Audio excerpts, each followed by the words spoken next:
hear a telephone conversation between a receptionist who works at a house renting agency and a man. First, you'll have some time to look at questions 1 to 4.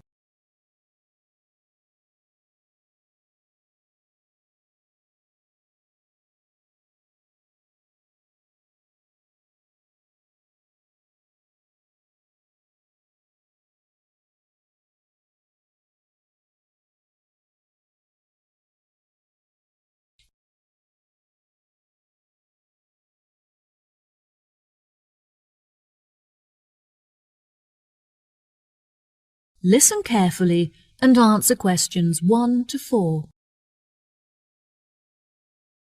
Hello, how can I help you today? Yes, hello. I'm just phoning you as I have seen an advertisement on your website for a property that I'm interested in renting.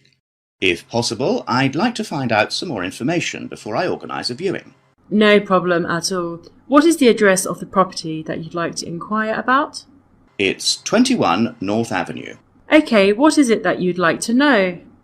First of all, I'd like to know what facilities the office has, as I need to make sure that it'll be suitable for my advertising company. I see.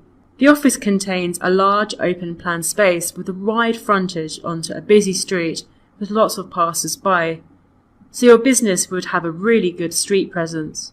There is also a toilet and newly refurbished kitchen equipped with a dishwasher and oven. Wow, that sounds great. I'd definitely like to register my interest. Okay, perfect. I just need to take some details from you, if that's okay. What is your full name? Jonathan Smith. And what position do you hold in your company, Jonathan?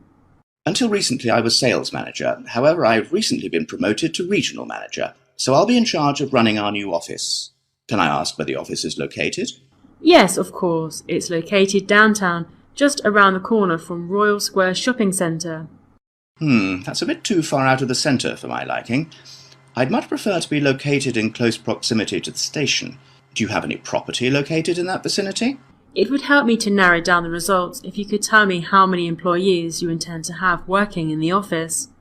Our branch is made up of 30 employees, and we'd like some extra space for meetings and presentations. Most average office spaces are around 8,000 square feet, but it sounds like you would need more space than that. I think that 10,000 square feet would be more suitable for your needs. Now, let's see, we have 10 properties that match those criteria, so let's try and narrow it down. Before you hear the rest of the conversation, you have some time to look at questions 5 to 10.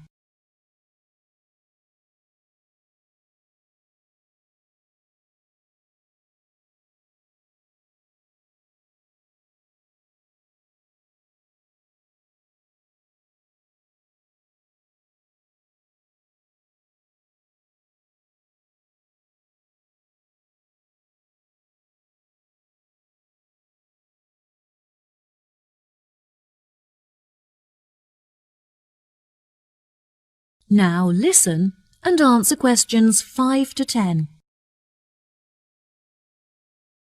Do you have any other requirements? Well, we'll need access to the office 12 hours a day, but security should be 24-hour. We don't hold any money on the premises, but it's crucial that we protect our customer information against theft. Okay, anything else? Yes, ideally I would prefer the new office to be split over 2 levels, so that the working office area is kept separate from street level. That will enable us to locate a reception at ground floor level to welcome customers when they arrive. And are there any particular facilities that you need? Our employees work very hard throughout the day, and I want to make sure that they're well nourished. It would therefore be ideal if I could provide them with a kitchen to cook hot meals at lunchtime. Would you want the kitchen to be located at first floor level with the office? No, I don't want the office to be filled with the smell of food. It would be better if the new office had a basement where we could locate the kitchen and staff room area to keep it at arm's length from the workspace. Okay, I have now narrowed the search to 2 available properties. Do you have any other requirements that could narrow our search down to 1 result? All of our office staff will be working at desktop computers, so I'll need the office to be equipped with at least 40 power sockets if possible. Anything else? Studies have shown that exercise is very important for maintaining happiness and healthy brain function. In an office environment, it's very difficult to get sufficient daily exercise, so it would be great if they had access to a nearby exercise area. One of the available offices is located next door to a gym. Would this be suitable? Yes, absolutely. A gym is exactly what I was thinking of. Brilliant. Do you need the office to be furnished? I don't think so. I already have some furniture, so I would prefer to bring this myself. That's no problem at all. And before I forget, we will definitely require Wi-Fi access, as much of our work and customer recruitment is carried out online. No problem. It sounds like the property will suit your needs perfectly. I've taken the liberty of booking you a viewing at 3 p.m. on Thursday, so you can see it for yourself. Is there anything else I can help you with today? No, I think that's all the information I need. Thanks very much for your help. No problem. It's been my pleasure to be of assistance. Goodbye. That is the end of part 1. You now have half a minute to check your answers.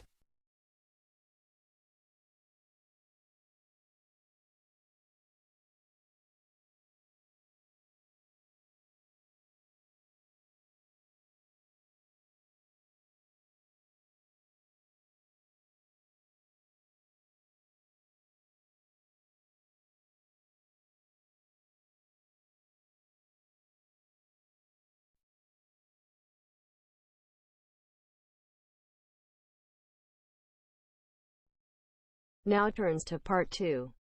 Part 2. You will hear two flatmates, Tom and Richard, talking about their new flatmate who has just moved in the week before. First, you have some time to look at questions 11 to 16.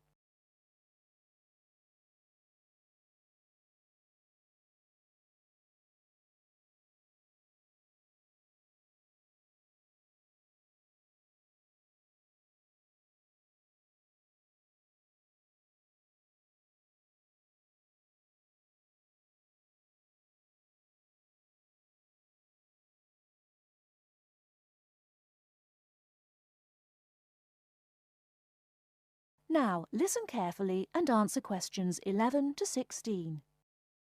Hi, Richard. I'm glad I caught you here. Can I just talk to you about something?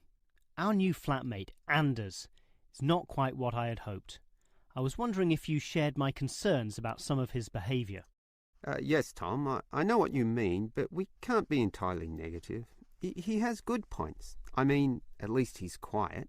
He doesn't play loud music all night or bother others or turn his TV up, disturbing everyone. Sure, he's quiet, but remember our last flatmate? He'd say hi to you and smile and treat everyone politely. In comparison, this new guy is very impolite. He just grunts in reply and sometimes ignores me altogether. I guess that's just his way. You know, just his character. I don't think he realises he's being impolite, and it shouldn't matter to us too much. We can just ignore him too and quietly live our own lives. But his friends are hard to ignore when they visit. I know what you mean, but how often does that happen? I rarely see them, maybe once or twice a month. If they came more often, it might be a problem, but as it is, such rare visits don't matter so much. Wouldn't you say so? Well, I'm not sure, since it's very obvious when they're here because of all the cigarette smoke in the house. It stinks up the place, and you know we don't allow smoking on the premises. Well, I've never seen them doing this. Maybe they do it outside. Perhaps we can talk to Anders about it. Always remember, though, in one respect, he's a good tenant, and it's the most important aspect. The previous flatmate would always pay the rent late.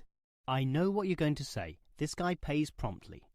But there's more to being a good tenant than prompt payment.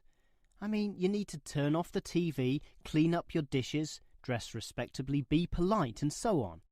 I guess what I'm saying is that basically you need to cooperate with the others, and this new guy fails significantly in this respect. Okay, I suppose you have a point there.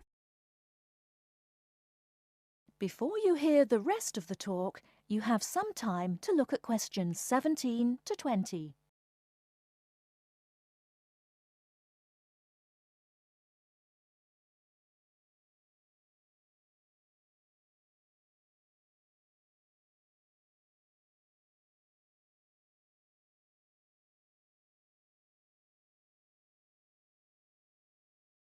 Now listen and answer questions 17 to 20. I tell you what, Tom, why don't we talk to our new flatmate, Anders, about these issues? If we throw him out, we'll have to go to all the trouble of finding another flatmate who might not necessarily be much better. So, let's give the current guy a chance. Here, I've got a piece of paper, so let's make a short list of issues to discuss with him. Get it out into the open. Sure, we'll give him one more chance. So write communication, and let's tell him to... Well, we can't change a person's personality overnight. So why don't we have a weekly tenants meeting and we can just ask him to attend. That way we can get to know him better. I'll write attend meeting and we can take it from there. OK, but we have to tell him about his friends. They can't just do whatever they want. Write a heading friends and then write don't smoke anywhere, inside or outside. Well, instead of being so direct and possibly causing offence, I'll just write follow rules and verbally mention the rules. TV off by 10 p.m, no loud music or bad behaviour, including smoking. OK, do that, but I still think we need to specifically mention that last issue. You know how I can't stand the habit. So I'd like this to be another and separate point. Cigarettes, strictly forbidden. And it's important to include the strictly here. We can't pussyfoot around too much. Sometimes directness is necessary. OK, I'll write that. Forbidden. OK. And what about cleaning duties? Anders is a little too relaxed about that. Dishes are sometimes not washed, dirty teacups are left around the place, and so on. So, write, must do better. Yeah, again, Tom, he might take that personally and it could cause a scene. I'd rather be general. I'll write must be done and I'll tell him that that's for everyone, not just him. OK? OK, as long as he gets the message. That is the end of part 2.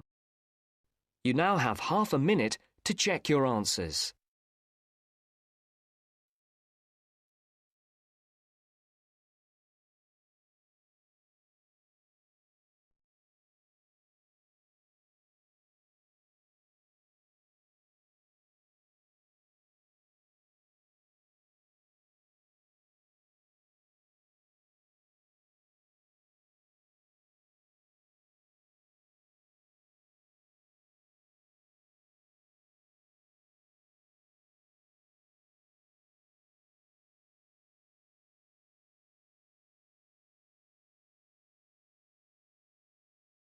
Now turns to part 3.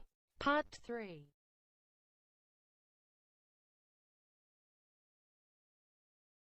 You will hear a discussion between a business student called Marco and his personal tutor about the courses that Marco should take. First, you have some time to look at questions 21 to 23 on page 5.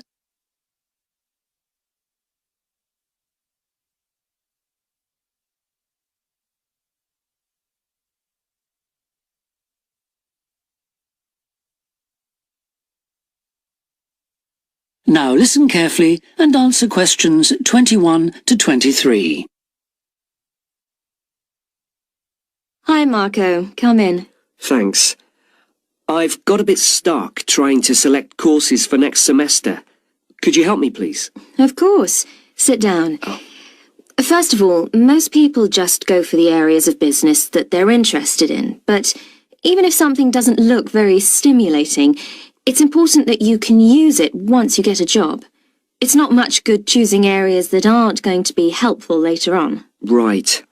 I want to go into management, so I'll need to think about that. And should I start specialising in a particular area yet? I don't think that's wise at this stage. It's better to aim for a wide variety of subjects, especially as management covers so many possibilities. You shouldn't be limiting your choices for later on. Yes, I see. You should also look at how the course is made up. Will you have regular seminars and tutorials, for example, as well as lectures? OK. Some of the lecturers are quite big names in their fields, aren't they? Mm-hmm. Should I aim to go to their courses? Well, remember that the lecturers who aren't well known may still be very good teachers. I'd say we have a consistently high standard of teaching in this department, so you don't need to worry about it. Before you hear the rest of the discussion, you have some time to look at questions 24 to 30 on pages 5 and 6.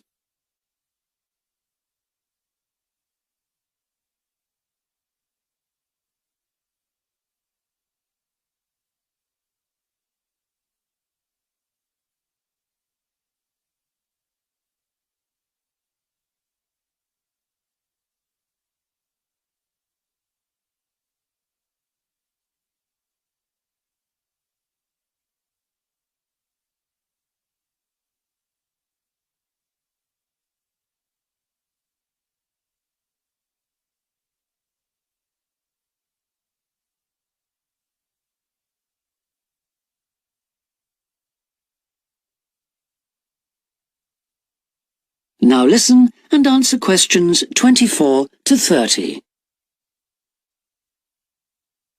Good. Well, that's a great help. Now, last time we met, you mentioned doing team management, didn't you? That's right. I'm still quite keen on the idea. The trouble is that because of changes in the content of various courses, team management overlaps with the Introduction to Management course you took in your first year. So what you learned from it would be too little for the amount of time you'd have to spend on it. I'll drop that idea then. Have you had a chance to look at the outline I wrote for my finance dissertation? I left it in your pigeonhole last week. Yes. Why exactly do you want to write a dissertation instead of taking the finance modules? It'll be pretty demanding. Well, I'm quite prepared to do the extra work because I'm keen to investigate something in depth, instead of just skating across the surface. I realise that a broader knowledge base may be more useful to my career, but I'm really keen to do this. Right. Well, I had a quick look through your outline, and the first thing that struck me was that you'll have to be careful how you set about it, as the way you've organised it seems unnecessarily complex. The data that you want to collect and analyse is potentially valuable, but you'll need to narrow down the subject matter to make the whole thing manageable. Okay. I'll have another look at it. I was talking to Professor Briggs about it yesterday, and I got some more ideas then.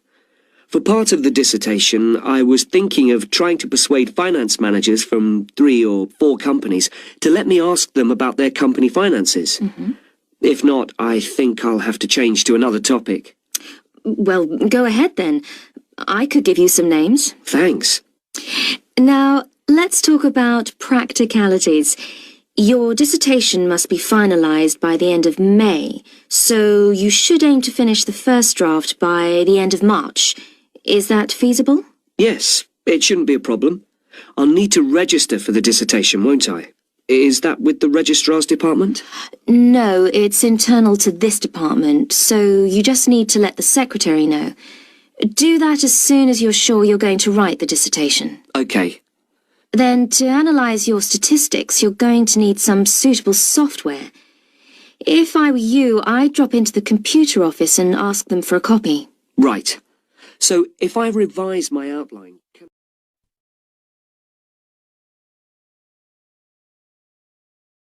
That is the end of part 3.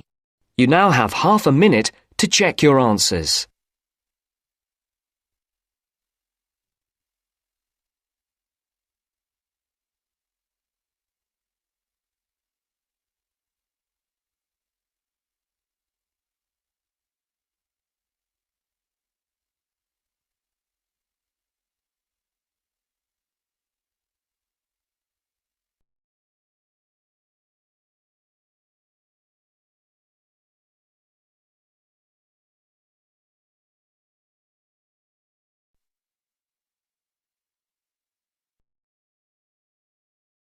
Now turns to part 4. Part 4.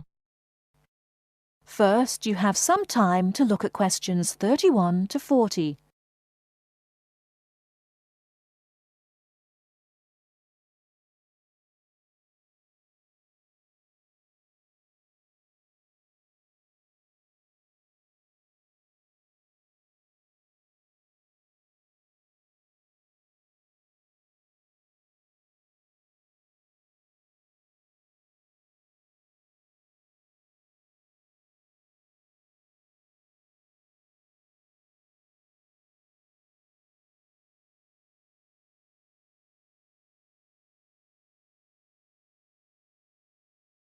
Now listen carefully and answer questions 31 to 40. Last week we looked at some of the features of modern houses, and today we're going to turn the clock back and look at traditional house design. I've chosen to start with Samoa, which is part of a group of Polynesian islands in the South Pacific Sea, because the influence of culture and weather on house design is quite clear there. So let's have a look at, first of all, at the overall design of a traditional Samoan house. Now, these days, houses in Samoa have become more modern and are usually rectangular. But traditional designs were round, or sometimes they were oval in shape. Here's a picture. This traditional style is still used, often for guest houses or meeting houses, and most Samoan villages have at least one of these buildings. As you can see, there are no walls, so the air circulates freely around the house. Samoa is a place that experiences high temperatures, but the open design of the house also reflects the openness of Samoan society. If the occupants want shelter, there are several blinds made of coconut leaves that can be lowered during rainy or windy weather. Or indeed, the blinds can also be pulled down if people want some privacy. The foundations of the house, that's the part beneath the floor, are raised slightly. In the past, the height was linked to the importance of the occupants, which we'll talk about another time. However, the floor of the house was usually covered with river stones.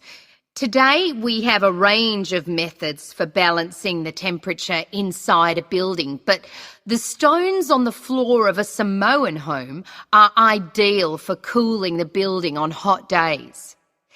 Now, let's have a close look at the roof. This, as you can see in the picture, is dome-shaped and traditionally thatched or covered with leaves from the sugarcane. That's an established crop in Samoa. This was a job for the women, and it involved twisting the leaves and then fastening them with a thin strip of coconut leaf before fixing them to the roof in several layers. Now, the shape of the roof is important. You can see that the sides are quite steep, and that's done so that the rain falls straight to the ground without moisture going through the leaves and causing leaks or dampness inside the house. Then you'll notice how high the top of the roof is. This is a way of allowing heat to rise on sunny days and go through the thatching, thereby cooling the house. So, how does the house stay upright? Well, there are a number of evenly spaced posts inside. They encircle the interior of the building and go up to the roof and support the beams there. They're also buried, usually about 1.5 meters in the ground to keep them firm. These posts are produced using local timber from the surrounding forests. They're cut by men from the family or village, and the number varies depending on the size and importance of the house. Now, these posts were a very significant part of Samoan culture and did much more than hold up the roof. When there were meetings, people sat with their back to certain posts, depending on their status in society. So there were posts for chiefs, according to their status, and posts for speakers, and so on. And ordinary people sat around the side on mats. The last area I want to look at today is the attachment of the beams and posts, what you call fixing the construction. Traditionally, no nails or screws were used anywhere in such a building. Instead, Coconut fibres were braided into rope to fix the beams and posts together. The old people of the village usually made and plaited the rope. This was a lengthy process. An ordinary house used about 40,000 feet of this rope. And as you can see in this picture, the rope was pulled very tightly and wound round the beams and posts in a complex pattern. And in fact, the process of tying it to the beams so that it was tight and strong enough to keep them together is one of the great architectural achievements of Polynesia. That is the end of part 4. You now have half a minute